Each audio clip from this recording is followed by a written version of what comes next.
الطيبين الطاهرين المعصومين المنروحين وأرواح العالمين له الفداء. بسم الله الرحمن الرحيم. اللهم كن لوليك الحجة ابن الحسن صلواتك عليه وعلى آبائه في هذه الساعة وفي كل ساعة وليا وحافظا وقائدا وناصرا ودليلا وعينا، حتى تسكنه أرضك طوعا وتمتعه فيها طويلا. قال الله الحكيم في محكم كتابه الكريم: بسم الله الرحمن الرحيم. يا أيها الناس إن وعد الله حق فلا تغرنكم الحياة الدنيا ولا يغرنكم بالله الغرور. إن الشيطان لكم عدو فاتخذوه عدوا إنما يدعو حزبه ليكونوا من أصحاب السعير. آمنا بالله. صدق الله العلي العظيم. اللهم صل على محمد وآل محمد. مؤمنين ومؤمنات, brothers and sisters, Assalamu alaikum wa rahmatullahi wa barakatuh. May Allah subhanahu wa ta'ala accept our efforts in this holy month of Ramadan and help us in this journey of purification, inshallah, throughout the month. Just a quick refresher, we have been discussing the issue of tazkiyatun nafs, purification of the soul, of the self, and how it happens initially, or the initial stage of it is to detach from dunya and what are the temptations of dunya, and then start the journey. And I mentioned that that journey is not complicated. It takes simple steps. Obviously they are not easy, they are simple but not easy, in the sense that one has to abstain from sins and perform his wajibat and try and beautify his wajibat, not stick to just doing the bare minimum, rather beautify his wajibat, and also try and improve in his akhlaq, in his behavior with the people, in his suluk, with the people around him. All of this is part of this journey of purification and getting nearness to Allah subhanahu wa ta'ala. A quick clarification before I come to tonight's discussion, which was a question, and inshallah I'll try and address that to the best of my ability. There are two ahadith that I mentioned throughout the discussions. One is saying, إن للقلوب إقبال وإدبار فإذا أقبلت فاحملوها على النوافل وإذا أدبرت فاحملوها على الفرائض.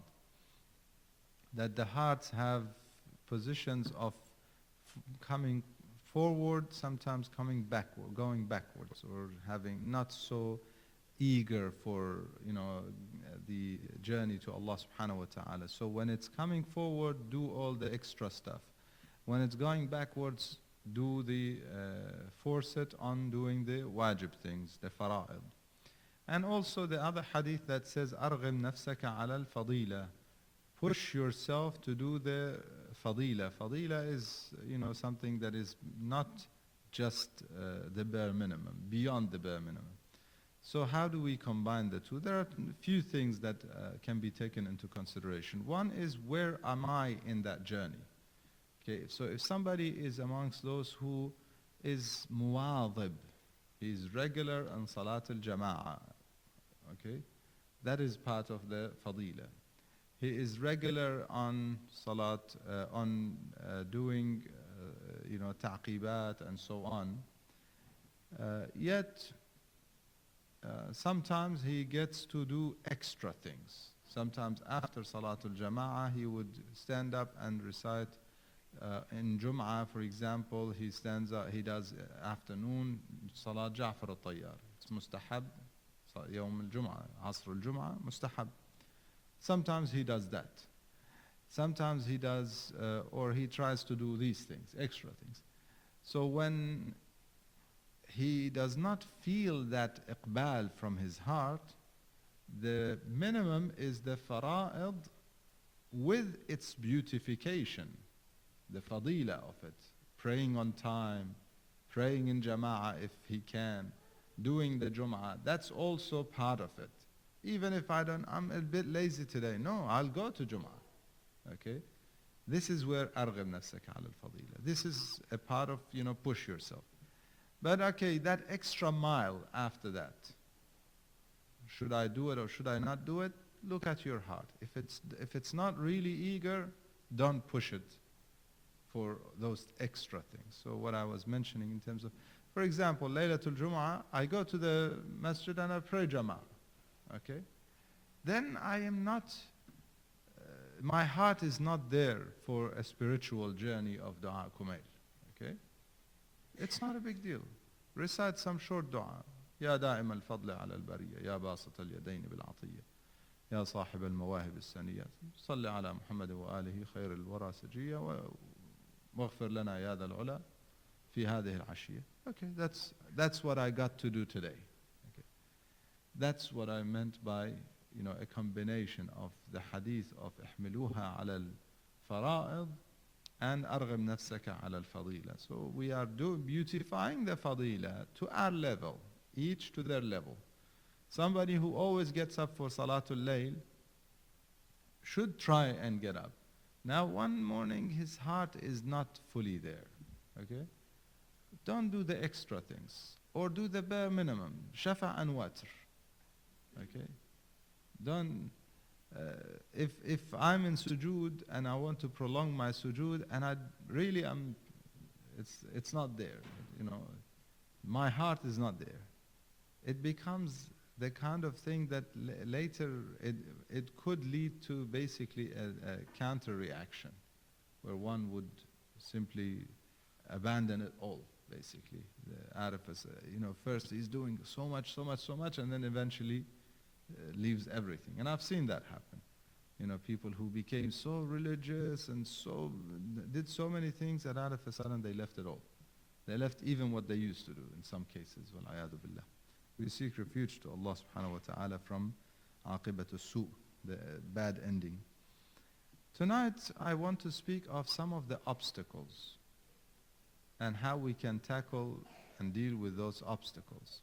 So I have detached, inshallah, and I have the scenario here that we have detached and we're ready to move forward, and we're trying to stay away from sins, do the wajibat, beautify the wajibat, extra things, and most importantly, I'm watching my behavior. What are the obstacles? What happens? The month of Ramadan happens, Allah subhanahu wa ta'ala gives us extra protection from angels and so on. What happens after the month, perhaps? Let's assume that during the month we did our best to maintain a good religious and spiritual status.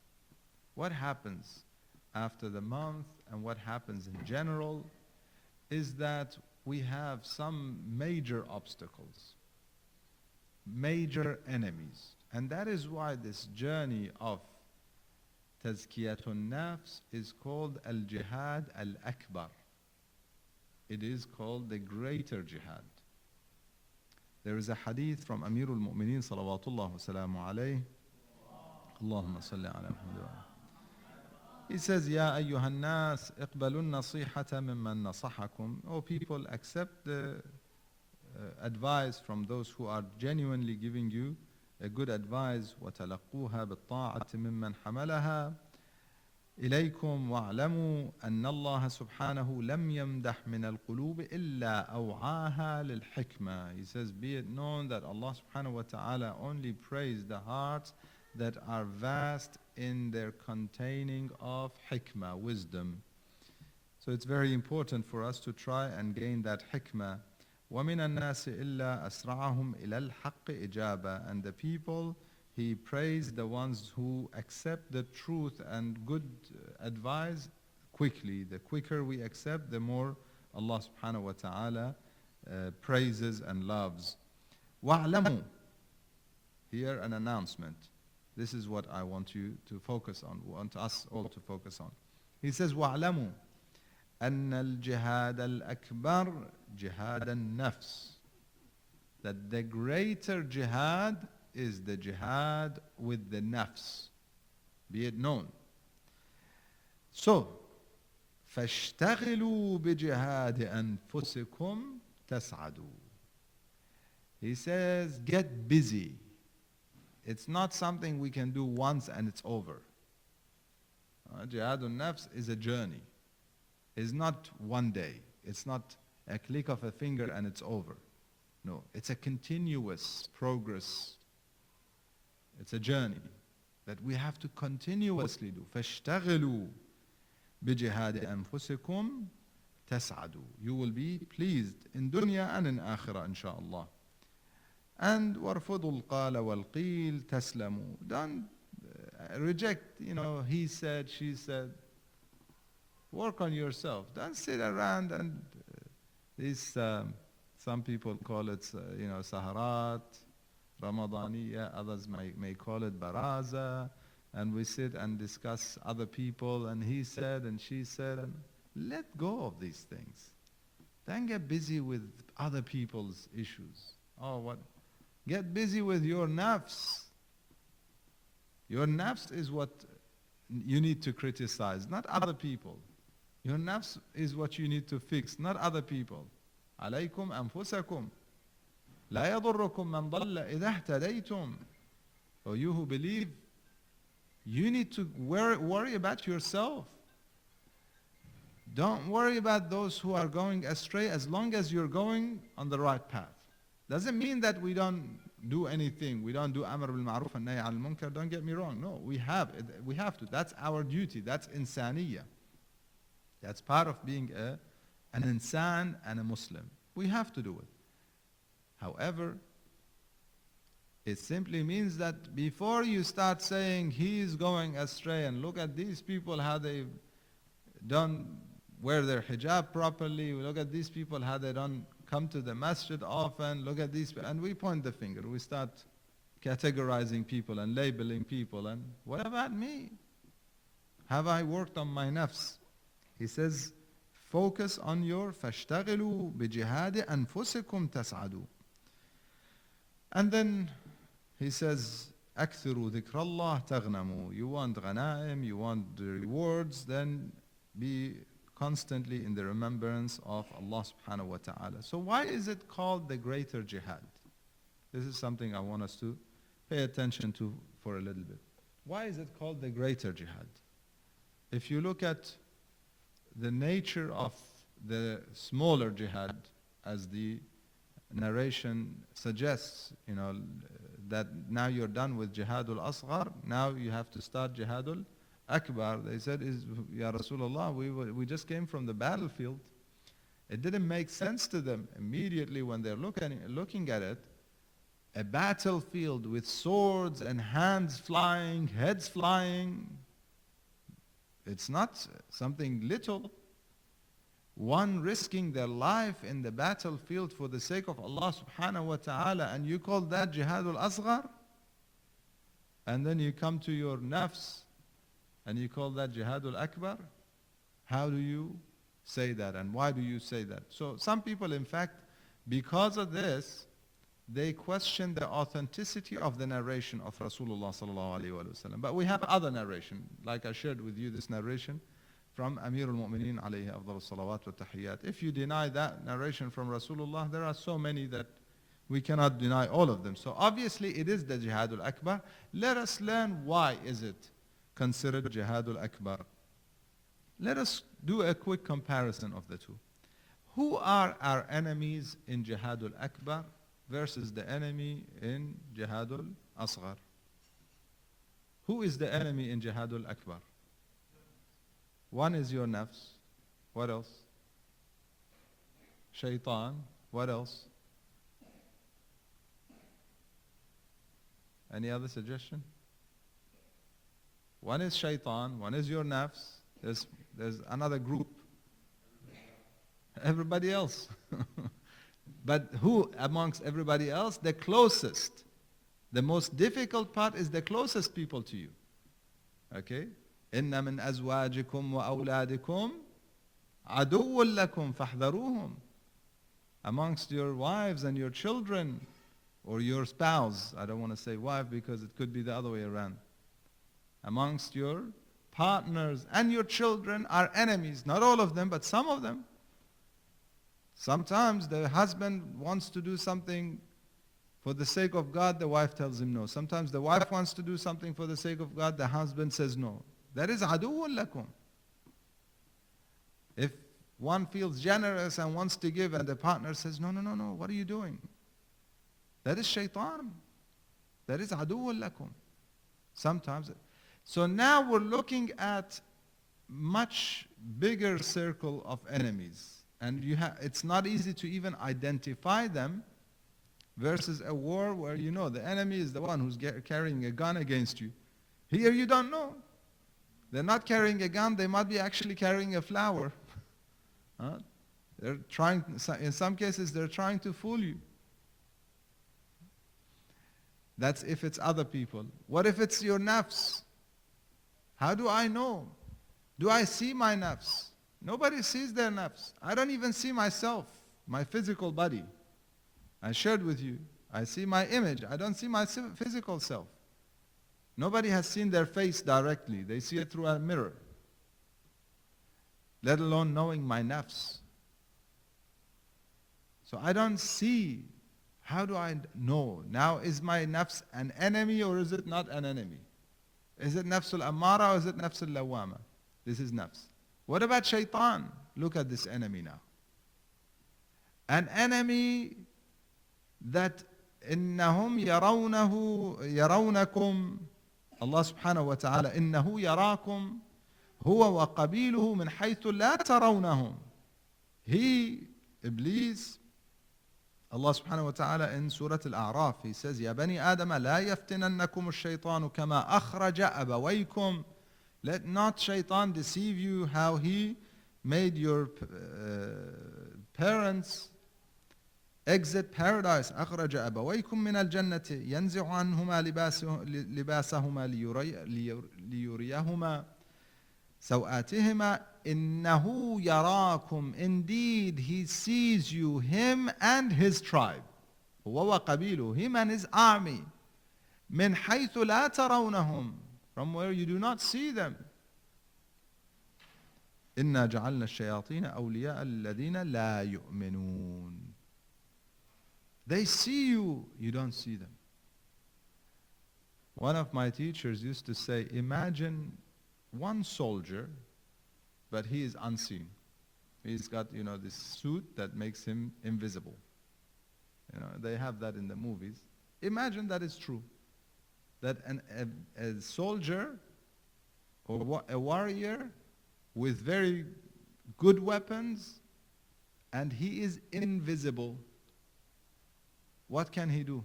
He can finish an entire army. Yes or no? One soldier invisible versus an army. Who is stronger? Believe me. Think about it logically. He can finish the entire army. They don't see him. They don't know where he is. إِنَّهُ يَرَاكُمْ هُوَ وَقَبِيلُهُ مِنْ حَيْثُ لَا تَرَوْنَهُ. You don't see them. Shaitan. This is one reason why this is called Jihadul Akbar. Because number one, your enemy you cannot see. The other enemy is carrying a gun against you, you fight them. Either they kill you or you kill them. If they kill you, you're shaheed, you're free from this world. And if you kill them, the enemy's over. Now we come to the next point. The next point is this enemy you can never kill. You can never get rid of him. Shaitan, he has a ticket from Allah subhanahu wa ta'ala. He has this, you go and sign up for some places of fun, I don't know, Disney or something, and you get a ticket, annual tickets. Yeah, you can annual pass, ahsan. He doesn't have an annual pass. Huh? Life pass. Life pass. Until the day of judgment. قال أنظرني إلى يوم يبعثون قال إنك لمن المنظرين إلى يوم الوقت المعلوم. You have the response. You have time. He has time. And you can never kill him. You can never get rid of him. Now tell me which one is more difficult. An enemy that you can kill him, or if he kills you, you're a shaheed. إحدى الحسنيين. Or an enemy that you can never kill. He is always there. Obviously, this is the more difficult one. This is why it's called Jihadul Akbar. More than that. An enemy that can run through your veins. يجري مجرى الدم في العروق. Through your veins. So close. الذي يوسوس في صدور الناس. Now we confuse him for ourselves. This is very tricky. You think about it. Imagine you have an enemy now. Not only is he invisible, he comes inside and he makes you your own enemy. He makes you stab yourself within you. You know, I am, you know, with some of these sci-fi science fiction movies, a lot of these ideas can become very close to our mind. An enemy that is invisible, an enemy that comes within me, and he makes me stab myself and harm myself and kill myself. This is what he does versus the other enemy. You see, no matter how you look at him, he's got so much more power than any other enemy. It's a continuous war. If you have an enemy, Rasulullah sallallahu alayhi wa sallam, Allahumma salli ala Muhammad wa ala. Mushrikeen of Quraysh were his enemies. So they had one battle. Then they had a break. Then they had a second battle. Then they had a break. Then some of the locals plotted. They had a third battle. Then they had a break. They prepared for another battle with the sword of Amirul Mu'mineen salawatullah wa salamu alayh. The battle was over. وكفى الله المؤمنين القتال بسيف علي بن أبي طالب عليه أفضل الصلوات والتحيات in the Ahzab. اللهم صل على محمد وآله. But in this battle with nafs and jihadul nafs and jihadul akbar and the battle with shaitan, it is continuous. It never stops. Day in, day out. There's no break. Absolutely no break. That's why Allah subhanahu wa ta'ala says, إِنَّ الَّذِينَ اتَّقَوْا إِذَا مَسَّهُمْ طَائِفٌ مِّنَ الشَّيْطَانِ تَذَكَّرُوا فَإِذَا هُمْ مُبْصِرُونَ. We sometimes forget the battle.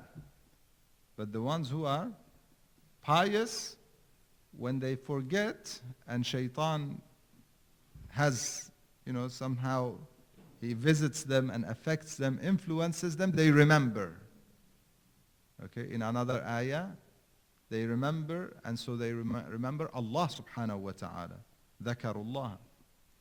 They remember Allah subhanahu wa ta'ala. Because the remembrance of Allah subhanahu wa ta'ala definitely repels shaitan. He is close, he is in the veins, he's on the heart. That you remember Allah subhanahu wa ta'ala, and he will cure us and he will rid us from shaitan. So now, knowing all that we know about this enemy and this jihad and how difficult it is, the question is, how do we deal with it? What can I do? My enemy is so powerful. The battle is continuous. What can I do? How do I deal with it?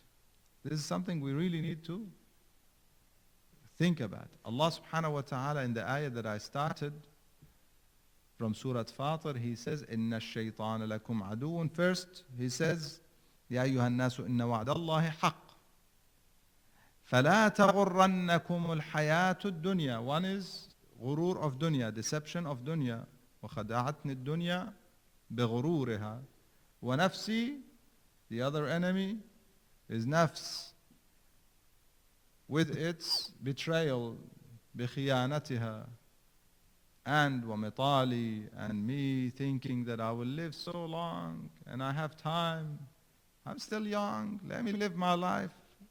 Comes the time I will seek forgiveness and that. And also the deception of shaitan. All of these. Then Allah subhanahu wa ta'ala in the second ayah. So the ayah 35, ayah 5, he says, يا أيها الناس إن وعد الله حق فلا تغرنكم الحياة الدنيا ولا يغرنكم بالله الغرور. Let not dunya deceive you, and let not shaitan. But he doesn't call him shaitan here. He calls him gharur. Gharur is the basically, it's almost like saying kareem. Karam, if someone has karam, you call him kareem. Because he has that, he possesses that attribute or that virtue. If someone possesses deception, he is gharur. That's his title basically. It's almost saying like najjar. He becomes that, the doer of that action all the time. He is the gharur. That's his job. That's his title, in fact. وَلَا يَغُرَّنَّكُمْ بِاللَّهِ الْغَرُورِ. Then Allah subhanahu wa ta'ala in the next ayah, he says, إِنَّ الشَّيْطَانَ لَكُمْ عَدُوٌّ فَاتَّخِذُوهُ عَدُوًّا. Shaitan is your enemy. Therefore, treat him as an enemy. Take him as an enemy. Consider him an enemy. What do you do for enemy? For enemy, you prepare. You get a weapon. Now you can't buy a gun and go and fight shaitan. You can't buy a sword and fight shaitan. So what are the weapons? The weapons are dua. Dhikrullah, dua. The best weapon is dua. That is why the month of Ramadan is a great opportunity for us to get into the habit of that connection with Allah subhanahu wa ta'ala and asking Him to protect us against shaitan. And He will protect us. When you do dua, do not ever do dua thinking that it may or may not work. That is a dua of someone who has shak in Allah subhanahu wa ta'ala, wal-'ayadu billah. When you call upon Him, you should know that He answers, for sure. Call upon Him, do dua, knowing that He answers. Innahu yujib.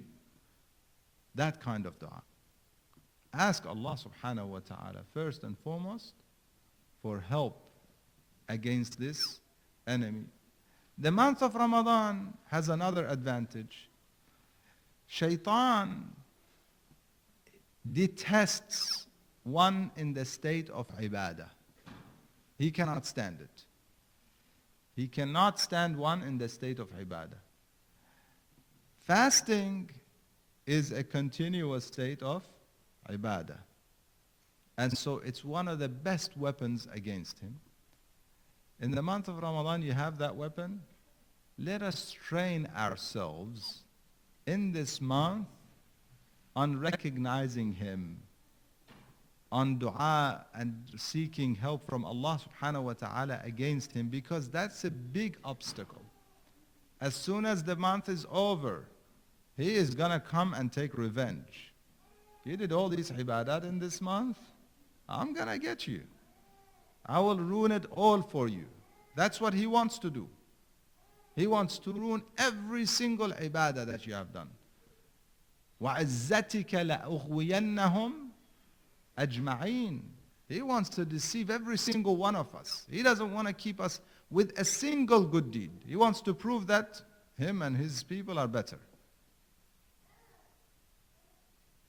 That realization should get us prepared. That the month of Ramadan will be over. I cannot allow him to win. First, I have the dhikr of Allah subhanahu wa ta'ala with me, dua and dhikr, and try and, after the month of Ramadan, keep the habit of fasting. The once or twice a week fasting. At least few times a month, beginning, middle, end, or if you can, do the Monday and Thursday fasting.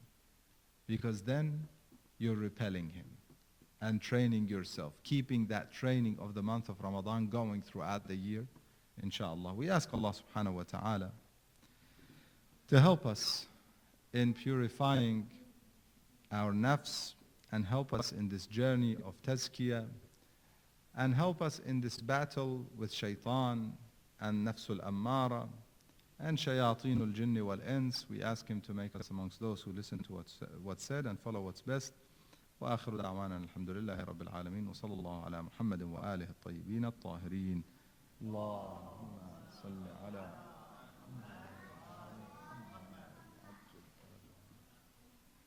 Is it adhan time?